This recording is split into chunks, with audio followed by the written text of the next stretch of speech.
প্রিয় ছাত্রছাত্রী ও বন্ধুরা, আমার ইউটিউব চ্যানেলে সবাইকে স্বাগত। আজকে আমরা দশম শ্রেণীর কষে দেখি 13-র 12 দাগের অঙ্কগুলো নিয়ে আলোচনা করব। 12, 13, 14 এই চারটি 12, 13, 14, 15 এই চারটি অঙ্ক নিয়ে আলোচনা করব। ঠিক আছে, আমরা আগের দিন 11 পর্যন্ত করেছিলাম। আজকে 12 দাগের অঙ্কগুলো নিয়ে আলোচনা করব। আর কেউ যদি কোনো চ্যাপ্টারের পুরো ভিডিও দেখতে চাও, ডেসক্রিপশন বক্সে দেওয়া প্লেলিস্টের লিঙ্কে গিয়ে ক্লিক করো। দেখো 12 দাগের অঙ্কটাতে কি বলা আছে, এক্স ডেসিমিটার গভীর একটি কূপ খনন করার জন্য মোট ব্যয়ের এক অংশ এক্সের সঙ্গে সরল ভেদে এবং অপর অংশ এক্স স্কোয়ারের সঙ্গে সরল ভেদে পরিবর্তিত হয়। যদি 100 ডেসিমিটার এবং 200 ডেসিমিটার কূপ খনন করার জন্য যথাক্রমে 5,000 টাকা এবং 12,000 টাকা ব্যয় হয়, তবে 250 ডেসিমিটার গভীর কূপ খননের জন্য কত ব্যয় হবে হিসাব করে লিখি। দেখো, এখানে হচ্ছে আমার মোট যে খরচ হচ্ছে, সেই মোট ব্যয়ের একটা অংশ হচ্ছে এক্সের সঙ্গে সরল ভেদে আর অপর অংশ হচ্ছে এক্স স্কোয়ারের সঙ্গে সরল ভেদে পরিবর্তিত হচ্ছে। তাই তো আমি 12 অঙ্কটা করছি। ধরিলাম মোট ব্যয় সমান ওয়াই টাকা। ঠিক আছে, আমি ধরছি ওয়াই এর দুটি অংশ, একটা হচ্ছে y1 আর একটা হচ্ছে y2। ধরিলাম মোট ব্যয়ের দুটি অংশ। ঠিক আছে, মোট ব্যয়ের দুটি অংশ। ঠিক আছে, মানে মোট ব্যয় আমার এই ওয়াই টাকা হয়েছে, তাহলে মোট ব্যয়ের আবার ওই দুটি অংশ আমি ধরছি, একটা হচ্ছে y1 এবং y2। তার মানে আমি বলতে পারি অতএব y equal to y1 plus y2। এটা আমি 1 নম্বর দিলাম। এবার আবার দেখো, একটা অংশ বলেছে এক্সের সঙ্গে সরল ভেদে, অর্থাৎ y ভেরিজাইজ এক্স, আর একটা অংশ দেওয়া আছে ধরো y2, সেটা এক্স স্কোয়ারের সাথে সরল ভেদে আছে, এইভাবে আছে। বা এখান থেকে আমি লিখতে পারি y1 সমান k1x। ঠিক আছে, y2 সমান k2 এক্স স্কোয়ার। এখানে k1 ও k2 ভেদ ধ্রুবক। ঠিক আছে, অতএব আমার কি হলো, দেখো y সমান পেলাম কি, y মানে 1 নম্বর থেকে আমি পাচ্ছি y সমান কি ছিল আমার y1 এর জায়গায় k1x লিখছি, প্লাস y2 যোগ কত ছিল k2 এক্স স্কোয়ার। এটা আমি 2 নম্বর দিলাম। ঠিক আছে, এরপরে দেখো, যখন এক্স ডেসিমিটার খনন করা হচ্ছে তখন আমার 5,000 টাকা খরচ হচ্ছে, অর্থাৎ এক্স ইকুয়াল টু 100 ডেসিমিটার হলে, মানে 100 ডেসিমিটার যখন খনন করা হচ্ছে তখন আমার 5,000 টাকা খরচ হচ্ছে। যখন 100 ডেসিমিটার খনন করা হচ্ছে তখন 5,000 টাকা খরচ হচ্ছে, অর্থাৎ এখানে দেখো এক্স সমান 100 হলে ওয়াই সমান হবে তোমার 5,000। 2 নম্বর সমীকরণে বসিয়ে পাই। 2 নম্বর সমীকরণে বসিয়ে পাই, তাহলে এখানে দেখো ওয়াই সমান, তাহলে ওয়াই কত বলেছি 5,000 সমান k1 ইন্টু এক্স মানে 100 প্লাস k2 ইন্টু 100 স্কোয়ার। ঠিক আছে, বা 5,000 ইকুয়াল টু, এখান থেকে 100টা যদি আমি কমন নিই তাহলে কত হবে k1 প্লাস 100 k2। ঠিক আছে, বা 5,000 by 100 equal to k1 plus 100 k2। 0 0 কাটো, 50 পাচ্ছি, বা 50 equal to k1 plus 100 k2, বা 50 মাইনাস 100 k2 সমানে হচ্ছে k1। এটা আমি 3 নম্বর সমীকরণ নিলাম। ঠিক আছে, আবার দেখো 200 ডেসিমিটার কূপ খনন করার জন্য আমার 12,000 টাকা খরচ হচ্ছে, তাই তো? তাহলে 200 ডেসিমিটার যখন আমি কূপ খনন করছি তখন আমার খরচ হচ্ছে 12,000 টাকা, অর্থাৎ মোট খরচ 12,000 টাকা। ঠিক আছে, এটা হচ্ছে ওয়াই এর মান। তাহলে ওয়াই সমান 12,000 হলে আর এক্স সমান কত হবে 200।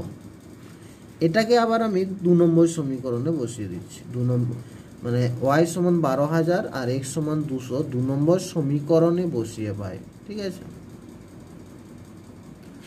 সমীকরণে বসিয়ে পাই। কি পাচ্ছি দেখো, আমার 2 নম্বর সমীকরণটা ছিল ওয়াই মানে 12,000 টাকা সমান, এখানে দেখো K1 x, K1 into x মানে হচ্ছে 200 প্লাস K2 এক্স স্কোয়ার অর্থাৎ 200 স্কোয়ার, ঠিক আছে, বা 12,000 ইকুয়াল টু, এখানে 200 কমন নাও, K1 প্লাস 200 K2, ঠিক আছে, বা 12,000 বাই 200 সমান কত হচ্ছে K1 প্লাস 200 K2।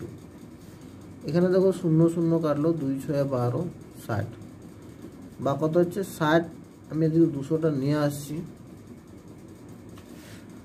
বা আনার দরকার নেই, আমি K1 এর জায়গায় মানটা বসিয়ে দিচ্ছি। তাহলে 60 সমান কত আছে, 60 সমান আমি পাচ্ছি K1 প্লাস 200 K2, ঠিক আছে, বা 60 ইকুয়াল টু K1 এর মান কত আছে 50 মাইনাস 100 K2 প্লাস 200 K2, বা 60 মাইনাস 50 ইকুয়াল টু, দেখো 200 মাইনাস 100 মানে 100 K2 হবে, বা K2 সমান কত হচ্ছে 10, মানে এখানে যদি আমি 100 K2 লিখি সমান 60 মাইনাস 50 10 হবে, বা K2 সমান হবে 10 বাই 100, বা K2 সমান হচ্ছে আমার 1/10। তাহলে K2 মান 1/10 পেলাম। তাহলে এটা আমি 3 নম্বর সমীকরণে বসিয়ে দিচ্ছি, ঠিক আছে।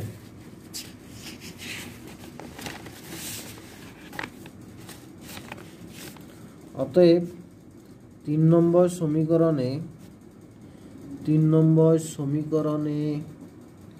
K2 এর মান বসিয়ে পায়, K2 এর মান বসিয়ে পায়, ঠিক আছে।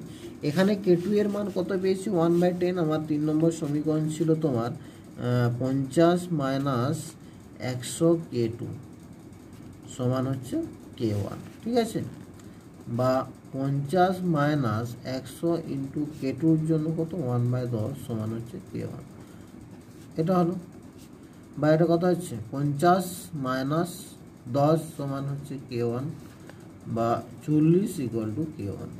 তাহলে এখানে দেখো 40 সমান K1 পেলাম, আর K2 এর মান কত পেলাম 1/10।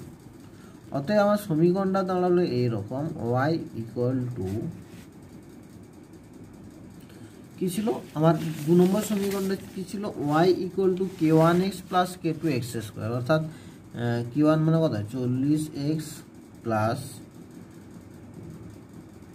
x স্কোয়ার বাই 10, ঠিক আছে, মানে K2 x স্কোয়ার। তাহলে এখানে K2 x স্কোয়ার, K2 এর মান কত 1/10 ইন্টু x স্কোয়ার। এরপরে বলছে 250 ডেসিমিটার গভীর কূপ খনন করার জন্য কত ব্যয় হবে। অতএব 250 ডেসিমিটার কূপ খনন করার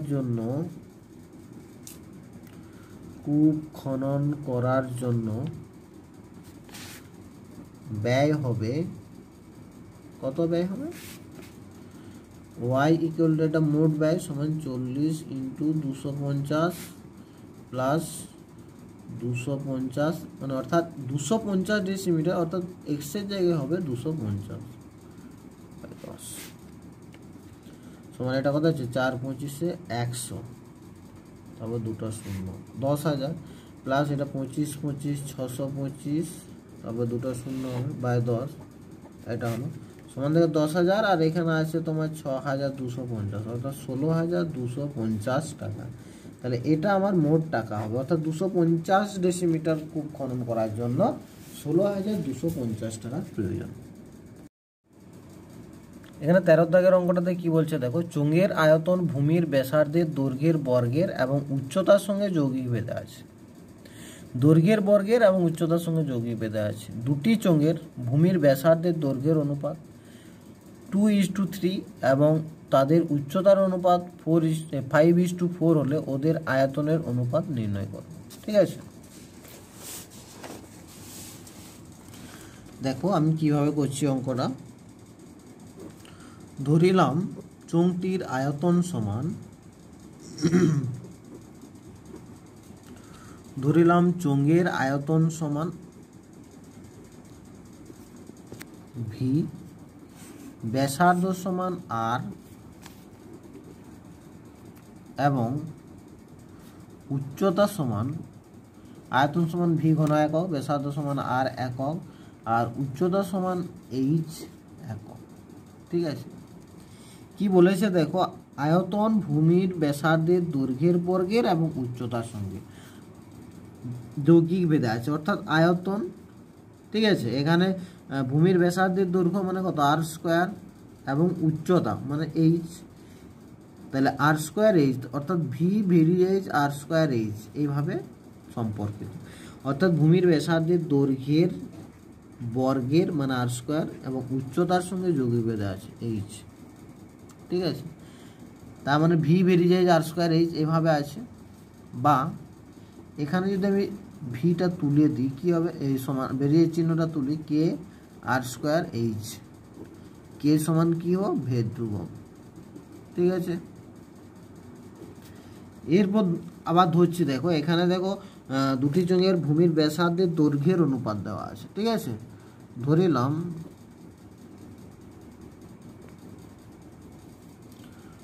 প্রথম চোঙটির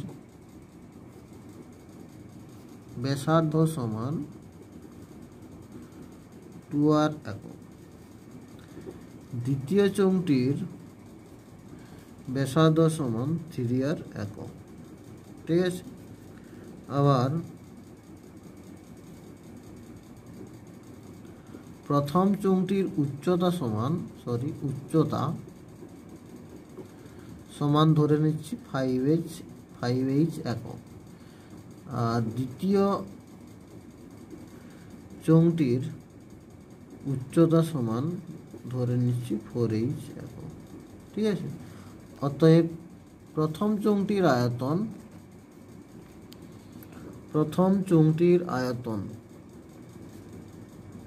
ভি সমান কি আছে, আয়তনটাকে ভি ধরা হয়েছে, তাহলে আয়তন ভি সমান হবে তোমার কি আছে, কে আর স্কোয়ার এইচ সমান কে ইন্টু আর এর মান কত ছিল প্রথম চোঙটা 2r তার হোল স্কোয়ার ইন্টু এইচ মানে কত ধরা হয়েছে প্রথমটা 5h। ঠিক আছে, সমান কত হচ্ছে, কে ইন্টু 2 × 4 আর স্কোয়ার ইন্টু 5h সমান 5 × 4 = 20 কে আর স্কোয়ার এইচ, এত ঘন একক। ঠিক আছে, এবার দেখো দ্বিতীয় চোঙটির আয়তন কি হবে, একই রকম সূত্র করো, কে আর স্কোয়ার এইচ, আর এখানে হবে 3r আর এইচ হবে 4h। দ্বিতীয় চোঙটির আয়তন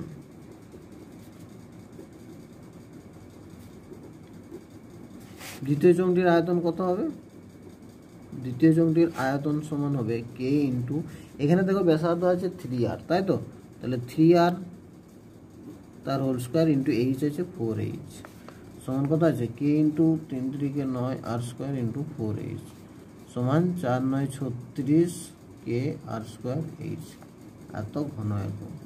ঠিক আছে, অতএব চোঙ দুটির আয়তনের অনুপাত এটাই আমাকে বের করতে বলেছে। অতএব চোঙ দুটির আয়তনের অনুপাত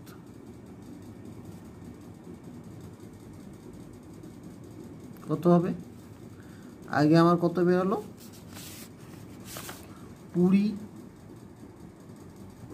20 কে আর স্কোয়ার এইচ, আর এটা বেরোলো হচ্ছে আমার 36 কে আর স্কোয়ার, কে আর স্কোয়ার এইচ যদি কেটে দিই কত হচ্ছে 20:36। ঠিক আছে, 4 দিয়ে কাটো, 4 4 5 20, 4 9 36, অর্থাৎ 5:9, অর্থাৎ চোঙ দুটির আয়তনের অনুপাত হচ্ছে 5:9।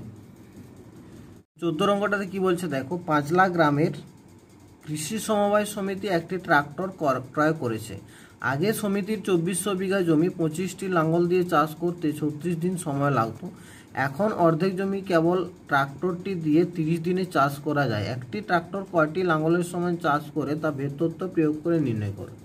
দেখো এখানে যদি আমি এই দেখো 2400 বিঘা জমি 25টি লাঙ্গল দিয়ে 36 দিনে চাষ করতো, তাহলে এখানে অর্ধেক জমি অর্থাৎ 2400 অর্ধেক কত হয় 1200 জমি, ঠিক আছে, 1200 জমি একটি ট্রাক্টর দিয়ে 30 দিনে চাষ করছে। তাহলে আমি যদি এটা বের করতে পারি যে 1200 জমি 30 দিনে চাষ করতে কটি লাঙ্গল লাগে, তাহলেই আমার উত্তর পেয়ে যাব। ঠিক আছে, এটা করার জন্য আমি কি করব, একটু এভাবে লিখবো অঙ্কটাকে। ঠিক আছে, প্রথমে লিখবো আমি এখানে জমির পরিমাণ, এটা বিঘাতে আছে তো বিঘা লিখছি ব্র্যাকেটে। ঠিক আছে, তারপর লিখবো আমি দিন সংখ্যা লিখবো, দিন সংখ্যা, তারপরে লিখবো লাঙ্গল কটি লাগছে। দেখো প্রথমে দেওয়া আছে 2400 বিঘা জমি চাষ করা হচ্ছে, কতদিন লাগছে, 36 দিন লাগছে 25টি লাঙ্গলে। তাহলে দেখো অর্ধেক যখন বলেছে তার মানে 2400 এর অর্ধেক কত হবে, 1200, অর্থাৎ 1200 বিঘা জমি। ঠিক আছে, 30 দিনে চাষ করতে কটি লাঙ্গল লাগবে, এটা যদি আমি বের করতে পারি তাহলে আমার উত্তর হয়ে যাবে। তাহলে আমি এখানে ধরিলাম জমি লিখতে পারো বা বিঘা লিখতে পারো, আমি বিঘা লিখছি, ধরিলাম বিঘা সমান এক্স, দিন সমান ওয়াই, আর লাঙ্গল সমান জেড। ঠিক আছে, এরপর দেখো আমাকে লাঙ্গল বের করতে হবে। জমির সাথে লাঙ্গলের কি সম্পর্ক, জমির সাথে লাঙ্গলের কি সম্পর্ক, দেখো জমি যদি বেশি আমার মানে বেশি চাষ করতে হয় তাহলে বেশি লাঙ্গল লাগবে, অর্থাৎ সরল সম্পর্ক, সরল বেঁধে আছে। দিন সংখ্যা দেখো 36 দিনে 25টা লাঙ্গল যদি লাগে, 30 দিনে কটি লাঙ্গল লাগবে, ধরো জমি একই আছে, 36 দিন কাজ করলে 25টা লাঙ্গল লাগছে। যদি দিন সংখ্যা কমিয়ে দিই তাহলে কি বেশি লাঙ্গল লাগবে, তাহলে লাঙ্গলের সাথে দিন সংখ্যা ব্যস্ত সম্পর্ক হবে, আর লাঙ্গলের সাথে জমির সরল ভেদে আছে। তাহলে এখানে লিখবো লাঙ্গল ও বিঘা সরল ভেদে আছে। ঠিক আছে, সরল ভেদে আছে যখন দিন সংখ্যা অপরিবর্তিত। অতএব লাঙ্গল কত আছে, জেড ধরেছি আমি লাঙ্গলটাকে, তাহলে লাঙ্গল ভেরিজাইজ জমি এক্স, মানে জেড ভেরিজাইজ এক্স। আবার দেখো দিন সংখ্যার সাথে লাঙ্গল, দিন সংখ্যার সাথে লাঙ্গল কি হবে, এখানে লাঙ্গলের দেখো যদি আমি 36 দিনে 25টা লাঙ্গল লাগছে 36 দিনে, আমি 30 দিনে শেষ করতে হবে কোনো কাজ, তাহলে কি হবে, লাঙ্গল বেশি লাগবে, অর্থাৎ ব্যস্ত সম্পর্ক আছে। তাহলে দিন সংখ্যা ও লাঙ্গল সংখ্যা ব্যস্ত ভেদে আছে। ঠিক আছে, তাহলে যদি ব্যস্ত ভেদে থাকে তাহলে কি হবে, অতএব আমি লিখতে পারি জেড ভেরিজাইজ, এটাকে ওয়াই 1/y হবে, যেহেতু ওয়াই ধরেছি ওটাকে। অতএব দেখো জেড ভেরিজাইজ এক্স পেলাম এখানে, এখানে পাচ্ছি জেড ভেরিজাইজ 1/y। ঠিক আছে, তাহলে এই দুটোকে যখন আমি যৌগিক ভেদের আকারে লিখবো তখন কি হবে, অতএব জেড ভেরিজাইজ x/y, বা এটা আমি লিখতে পারি জেড সমান হচ্ছে একটা ধ্রুবক গুণ করব কে x/y, এখানে লিখবো কে হচ্ছে ভেদ ধ্রুবক। ঠিক আছে, কে হলো ভেদ ধ্রুবক, এটা 1 নম্বর দিলাম। এরপরে প্রথমে যে মানগুলো ছিল এক্স এর জায়গায় 2400, ওয়াই এর জায়গায় 36 আর জেড এর জায়গায় 25 বসাবো। ঠিক আছে, তাহলে এক্স সমান 2400, এটা লিখবে তোমরা 1 নম্বর সমীকরণে, 1 নম্বর সমীকরণে এক্স সমান 2400, ওয়াই সমান 36, জেড সমান 25 বসিয়ে পাই। ঠিক আছে, তাহলে দেখো এখানে আমার জেড কত আছে 25 সমান কে ইন্টু এক্স আছে 2400 বাই ওয়াই মানে কত আছে 36। এটা কাটাকুটি করতে পারো, না করলেও কিছু হয়নি। এটা 4 দিয়ে যদি কাটি 4 9 36। ঠিক আছে, 4 9 36, 4 6 24, 0 0। আবার 3 দিয়ে কাটতে পারো, 3 দুগুণে 6, সরি 3 3 9, 3 দুগুণে 6, 0 0। বা আড়াআড়ি যদি গুণ করা হয় কত হবে, 200 সমান 3 25 কত হয় 75, বা কে সমান 75/200। এটা আবার কাটতে পারো, দেখো 3 25 75, 8 25 100, বা কে সমান হচ্ছে 3/8। ঠিক আছে, তাহলে এই কে সমান 3/8, এটা দেখো 1 নম্বর সমীকরণে বসিয়ে দাও।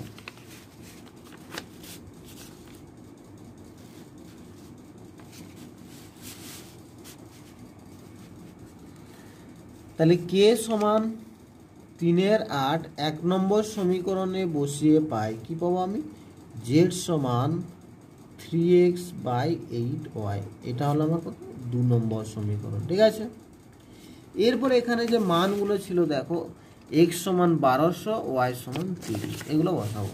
কোথায় বসাবো, 2 নম্বরে বসে। এটা লিখবে তোমরা 2 নম্বর সমীকরণে x সমান 1200 আর y সমান 30 বসিয়ে পাই। ঠিক আছে, তাহলে কত হচ্ছে, z equal to 3 into x মানে হচ্ছে 1200 আর 8 ইন্টু 30। বুঝছো, এখানে দেখো কাটাকুটি করো, 3 4 12, 0 5 8 40 সমান 15। অর্থাৎ আমার 15টি লাঙ্গল, অর্থাৎ একটি ট্রাক্টর সমান 15টি লাঙ্গলের সমান। একটি ট্রাক্টর যা কাজ করে সেটা হচ্ছে 15টি লাঙ্গলে সেই কাজ করে। এরপর 15 অঙ্কটাতে কি বলছে দেখো, গোলকের আয়তন তার ব্যাসার্ধের দৈর্ঘ্যের ত্রিঘাতের সঙ্গে সরলভেদে পরিবর্তিত হয় এবং গোলকের পৃষ্ঠতলের ক্ষেত্রফল তার ব্যাসার্ধের দৈর্ঘ্যের বর্গের সঙ্গে সরলভেদে পরিবর্তিত হয়। প্রমাণ করি যে গোলকের আয়তনের বর্গ তার পৃষ্ঠতলের ক্ষেত্রফলের ঘনের সঙ্গে সরলভেদে থাকবে। তাহলে এখানে দেখো, গোলকের আয়তন তার ব্যাসার্ধের দৈর্ঘ্যের ত্রিঘাত, অর্থাৎ ব্যাসার্ধের পাওয়ার হবে 3, আর গোলকের পৃষ্ঠতলের ক্ষেত্রফল তার ব্যাসার্ধের দৈর্ঘ্যের বর্গের, অর্থাৎ এখানে ব্যাসার্ধের যে পাওয়ার সেটা হবে 2। আমি ধরে নিচ্ছি যে গোলকটির আয়তন সমান, ধরিলাম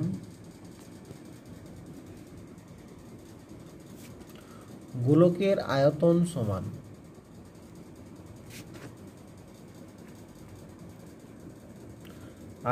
সমান ভি ঘন একক। ঠিক আছে, আচ্ছা, গোলকের ব্যাসার্ধ সমান ধরছি আমি আর একক, আর গোলকের পৃষ্ঠতলের ক্ষেত্রফল সমান ধরছি, পৃষ্ঠতলের ক্ষেত্রফল সমান হবে, আমি ধরে নিচ্ছি এ বর্গ একক। ঠিক আছে, প্রথমে কি বলা আছে, গোলকের আয়তন তার ব্যাসার্ধের ত্রিঘাতের সঙ্গে সরলভেদে, অর্থাৎ ভি ভেরিজাইজ আর কিউ, এটা আছে। আর পৃষ্ঠতলের ক্ষেত্রফল আছে ভি ভেরিজাইজ আর স্কোয়ার, মানে ব্যাসার্ধের বর্গের সঙ্গে সরলভেদে আছে, মানে এই দুটো।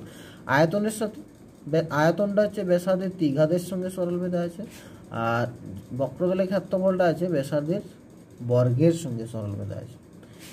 তাহলে এখানে দেখো আমি লিখতে পারি, বা ভি সমান হবে K1 আর কিউ। আবার এখানে আমি লিখতে পারি এ সমান K2 আর স্কোয়ার। এটা লিখবে তোমরা K1 K2 ভেদ ধ্রুব, বা আমি বর্গ করে দিচ্ছি, ভি স্কোয়ার সমান কি হবে, K1 স্কোয়ার আর 2^6। এখানেও বর্গ করে দিচ্ছি, বা স্কোয়ার না, এটাকে আমি কিউব করছি, উভয় দিকে কিউব করে পাই বা উভয় দিকে ঘন করে পাই, কত হবে, K2 কিউব আর 2^6। এরপরে দেখো, বা এখান থেকে দেখো আমি লিখছি a cube by K2 cube আর K2 কিউব, এটা লিখছি। ঠিক আছে, সমান হচ্ছে আর 2^6। এরপরে এই মানটা আমি এখানে, এটা 1 নম্বর দিলাম। এরপর এই মানটা এখানে বসাও, বা v square equal to K1 square আর 2^6 এর মান কত, A3/K2 কিউব, বা v square by A cube সমান K1 square by K2 cube. বা v square by A cube সমান এন, এন বা কে লিখতে পারো তোমরা, ঠিক আছে। এখানে আমি k one square by k two cube সমান এন ধরে পাই, ঠিক আছে। তাহলে দেখো v square by A cube সমান ধ্রুবক পেয়েছি, অতএব V square by A cube সমান একটা অশূন্য ধ্রুবক, তাই না, অশূন্য ধ্রুবক। অতএব আমি কি লিখতে পারি, ভি স্কোয়ার ভেরিজাইজ এ কিউব। এটাই আমাকে দেখাতে বলেছে যে আয়তনের বর্গ বক্রতলের ঘনের সমানুপাতিক, তাই না। গোলকের আয়তনের বর্গ তার পৃষ্ঠতলের ক্ষেত্রফলের ঘনের সঙ্গে সরলরেখে থাকবে, এটাই, অর্থাৎ ভি স্কোয়ার ভেরিজাইজ এ কিউব হবে। এটাই হয়েছে আমার ভি স্কোয়ার ভেরিজাইজ এ কিউব। তো আজ এই পর্যন্ত থাক, পরের দিন আমরা 16 এবং 17 দাগের অঙ্ক